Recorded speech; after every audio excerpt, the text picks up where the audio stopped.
Olá, aqui Pastor Adivan para uma meditação no livro de Gênesis capítulo 41 sobre o sonho de Faraó, interpretado por José, o intérprete dos sonhos e consolador dos aflitos.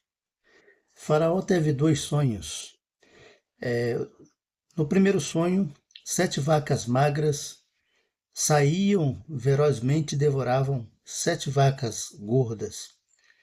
E depois ele teve o segundo sonho, em que 7 espigas miúdas, magras, feias, também devoravam 7 espigas cheias, bonitas.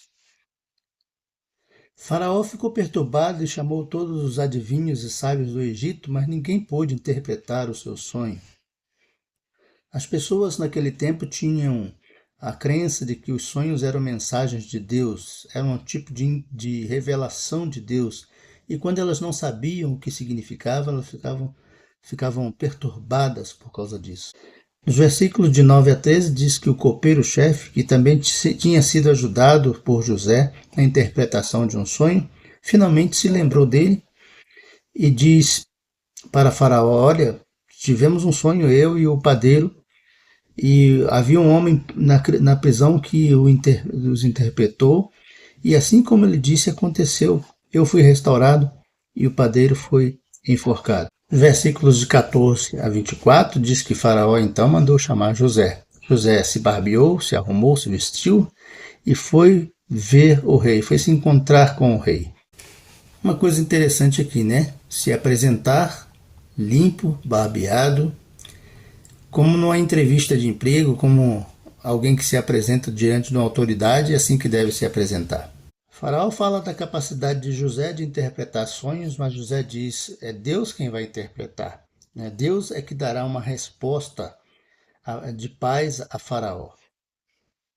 Temos coisa interessante que José diz para Faraó, porque é Deus quem fez aquilo, é Deus quem vai fazer. Ele diz 2 vezes isso em todo esse capítulo 1, que Deus é quem está fazendo aquilo, que iria trazer 7 anos de fome. As 7 vacas gordas significavam 7 anos de abundância que viriam. As 7 vacas magras que devoravam as gordas seriam 7 anos de fome também que viriam e devorariam todos os alimentos da terra do Egito.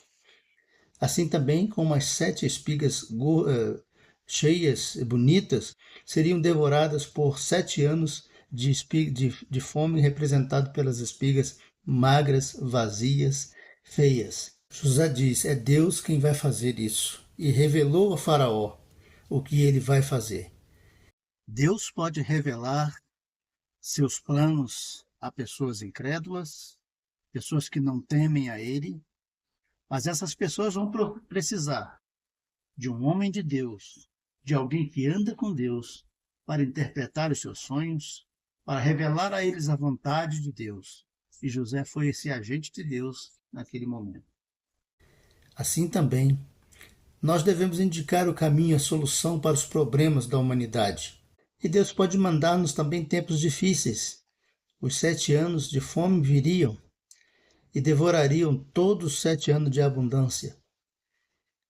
Há momentos na vida, há tempos na vida que a gente tem de padecer algumas coisas e outros tempos que a gente goza de bonança, de paz. Não sei como alguns pregadores, alguns mestres do evangelho são capazes de se colocar como intocáveis. Nunca nada vai lhes acontecer. Eles são super crentes, super homens, super mulheres de Deus, e só por isso nada vai lhes acontecer. Nós olhamos para as escrituras e vemos um quadro diferente. José esteve preso, agora está sendo liberto. Os anos que ele passou na cadeia, ele foi para lá com 17 anos, 17 para 18 anos, agora está com 30 anos. Olha, esse tempo todo de cadeia, né?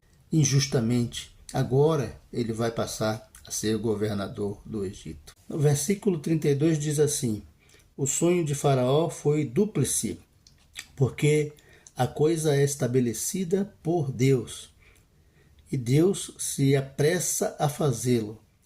Então, O sonho foi duplo, foram dois sonhos, porque Deus estava dizendo que aquilo ia ser um ato intransferível e inadiável e viria mesmo, a certeza. Então é uma garantia de que Deus estava realmente executando aquilo dentro da história. E aí José seria agora o homem usado para dirigir o mundo, dirigir o Egito nesse tempo de crise. Ele que viveu as crises da cadeia injustamente, ele que foi vendido pelos seus irmãos, pôde agora ser o governador do Egito. Então o faraó constituiu José governador sobre todo o Egito, constituiu para dirigir o Egito naquele tempo de crise. E José, a ele deu por esposa Asenate, filha do sacerdote Diom.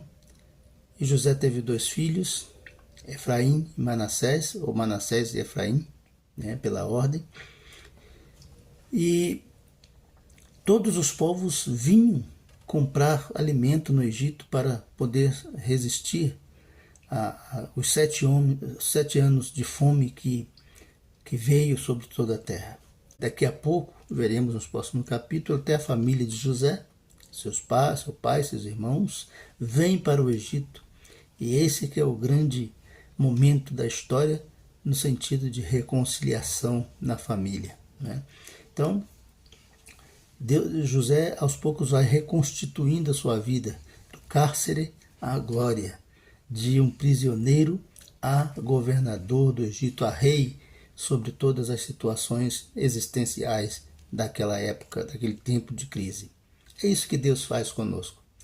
Em Apocalipse capítulo 1, versículo 5 em diante, diz que Jesus nos amou e com o seu sangue nos comprou, nos lavou dos nossos pecados e nos constituiu reinos e sacerdotes para Deus, o Pai. Que coisa bonita, né? É isso que Deus faz com todo aquele que nele crê. Você crê? Creia em Jesus.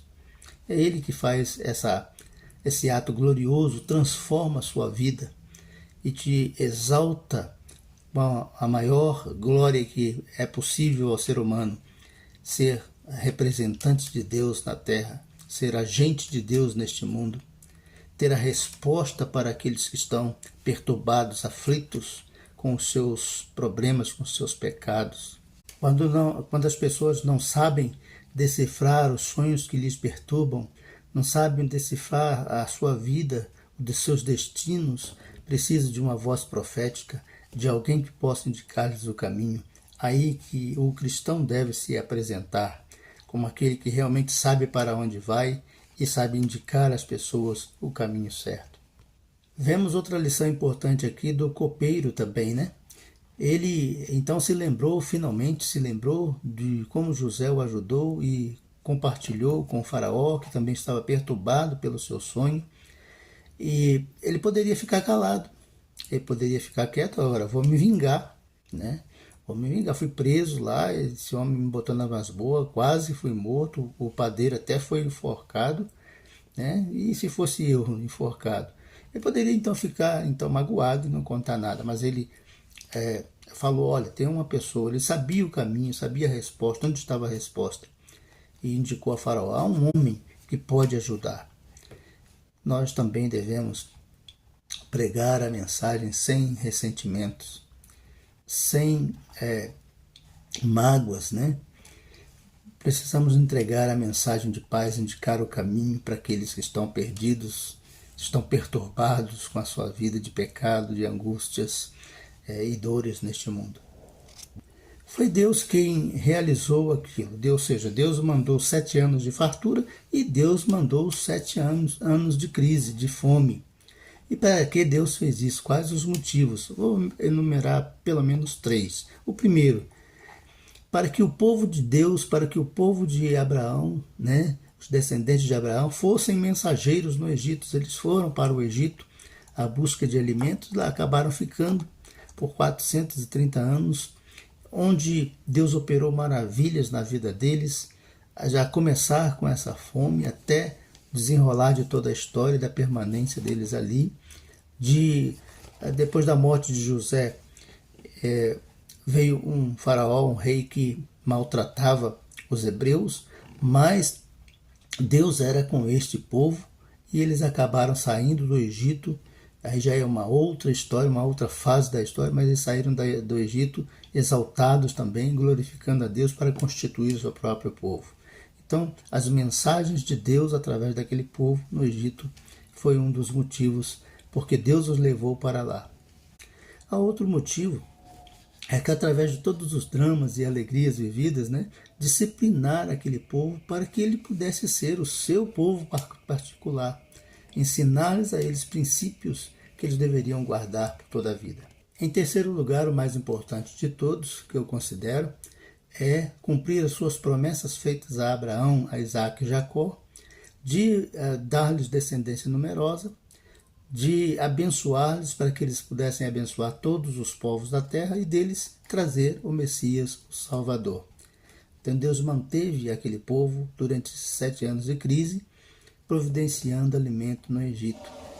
José glorificou a Deus, dizendo que Deus é quem dá o entendimento. Ele mencionou isso enfaticamente, era Deus quem estaria dando a resposta. Deus deu o problema e Deus dá a solução. Essa é a questão. Deus mandou os 7 anos de vacas gordas para devorar os 7 anos de vacas magras, que ele mesmo traria. Ambos foram atos de Deus na história, mas é Deus quem dá a resposta de como tratar, como reagir nesses tempos de crise. Então, não perca a oportunidade de dar glória a Deus nos atos que Deus tem feito em sua vida. Deus abençoe a todos.